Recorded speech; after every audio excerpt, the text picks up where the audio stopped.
রাত তখন প্রায় 12:30। পুরনো ঢাকার সরু গলি নিস্তব্ধ, কোথাও কুকুরের ঘেউ ঘেউ, কোথাও দূরের ট্রাফিকের মৃদু আওয়াজ। একটি ভাঙা বাড়ির ভেতরে আলো জ্বলছে, তেলবাতির মতো হলুদ কাঁপতে থাকা আলো। ভেতরে টেবিলের ওপর খোলা ল্যাপটপ, কফির কাপ আর ছড়িয়ে আছে কিছু কাগজ। সব কাগজে একই শব্দ বারবার লেখা, কাউন্টার ইন্টেলিজেন্স নোটস। হঠাৎ দরজায় কড়া। এক যুবক ঢুকে এলো, চোখে মুখে আতঙ্ক, গলায় ঘাম জমেছে। সে চুপচাপ ফিসফিস করে বলল, স্যার, সব শেষ হয়ে গেছে। তারা জেনে গেছে আপনি কার জন্য কাজ করেন। টেবিলের পাশে বসা বৃদ্ধ লোকটি কিছুক্ষণ চুপ রইলেন, তারপর নিঃশব্দে ল্যাপটপ বন্ধ করে বললেন, আমার কাজ ছিল ঢাকার মাটিতে দিল্লির পরিকল্পনা ছড়িয়ে দেওয়া। এখন সময় এসেছে অন্যদের জানাতে আসল ভারত বিরোধীরা কারা। এক মুহূর্ত পর গুলির শব্দে ঘর কেঁপে উঠল। বাইরে থেকে দুইজন কালো পোশাকের লোক ছায়ার মতো অদৃশ্য হয়ে গেল। পেছনে পড়ে রইল কফির দাগ, আরেক কাগজ। তাতে লেখা ছিল, র internal detective protocol, agent BD-47।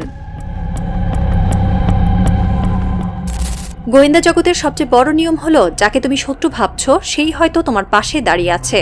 ভারতের গোয়েন্দা সংস্থা র এই নিয়মটিকেই অস্ত্রে পরিণত করেছে। তারা কখনোই এমন কাউকে মাঠে নামায় না যে প্রকাশ্যে ভারতের পক্ষে অবস্থান নেয়, বরং বেছে নেয় সেই মানুষটিকে যাকে জনসাধারণ দেখে সবচেয়ে বড় ভারত বিরোধী হিসেবে।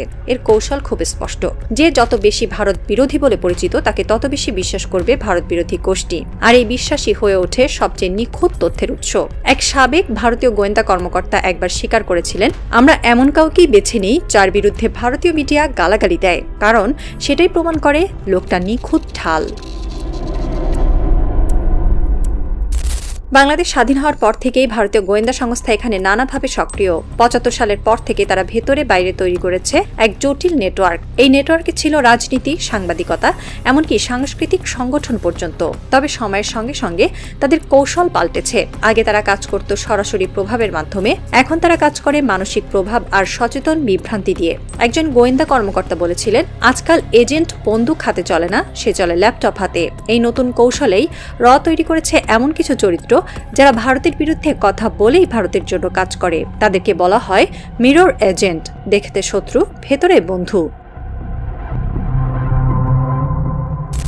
রয়ের নীতি এখন আর শুধুমাত্র তথ্য সংগ্রহ নয়, বরং একটি রাষ্ট্রের মতামত নিয়ন্ত্রণ করা।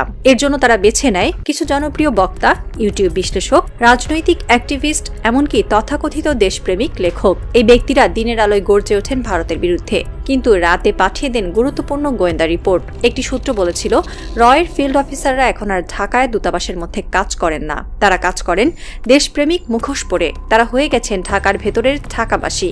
এই প্রক্রিয়াকে বলা হয় ইন্টারনাল ডিসেন্ট ইন্টিগ্রেশন, মানে বিরোধী স্রোতের ভেতর থেকেই ভারতীয় স্বার্থ রক্ষা করা।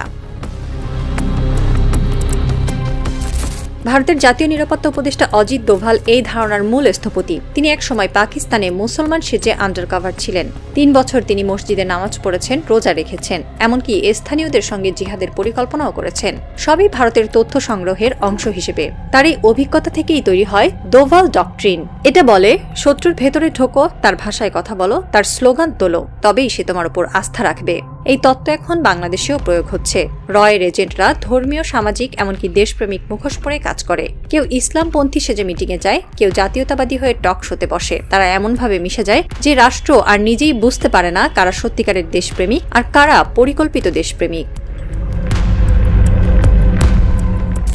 ঢাকার রাজনীতিতে এখন দেখা যায় এক অদ্ভুত প্রবণতা, যে যত বেশি ভারত বিরোধী স্লোগান দেয় সে তত দ্রুত আলোচনায় আসে, তত বেশি মিডিয়ার কভারেজ পায়। এই প্রবণতাই কাজে লাগায় র, কারণ জনমনে বীর হয়ে উঠলেই সেই ব্যক্তির ভেতরে ঢুকতে পারে অসংখ্য গোপন সূত্র, যারা তথ্য দেয়, বিশ্বাস দেয় আর অবশেষে তথ্য ফাঁস করে।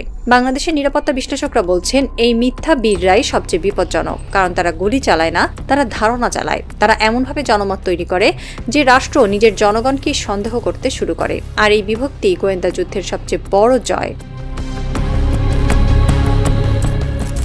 এখন যুদ্ধ শুধু মাঠে হয় না, এখন যুদ্ধ হয় মন্তব্যের ভেতর, পোস্টের নিচে, ট্রেন্ডিং হ্যাশট্যাগে। রয়ের আন্ডারকভার অপারেশন এখন ডিজিটাল হাইব্রিড ওয়ারফেয়ার, যেখানে একজন ব্যক্তি বুঝতেও পারে না সে যে ভিডিওটি শেয়ার করছে সেটাই হয়তো বিদেশি গোয়েন্দা কাঠামোর প্রচার। বাংলাদেশের তরুণরা এখন এই যুদ্ধের অজান্তে অংশ নিচ্ছে। কেউ ভারত বিরোধী মন্তব্য লিখে সন্তুষ্ট, কেউ চীনের পক্ষে স্ট্যাটাস দিয়ে গর্বিত, কিন্তু কেউ জানে না এই দুটো দিকের তথ্যই একজন বিশ্লেষণ করছে দিল্লি বা সিঙ্গাপুরের ডেটা সেন্টারে। এক সাইবার বিশেষজ্ঞ বলেছিলেন, র এখন মাটির নিচে নয়, মেঘের ভেতরে কাজ করে, ক্লাউড ইন্টেলিজেন্স। তারা জানে কোন গ্রুপে কে কি বলছে আর কার ফোনে ভয়েস রেকর্ড আছে আর কে কবে কাকে দেশদ্রোহী বলবে।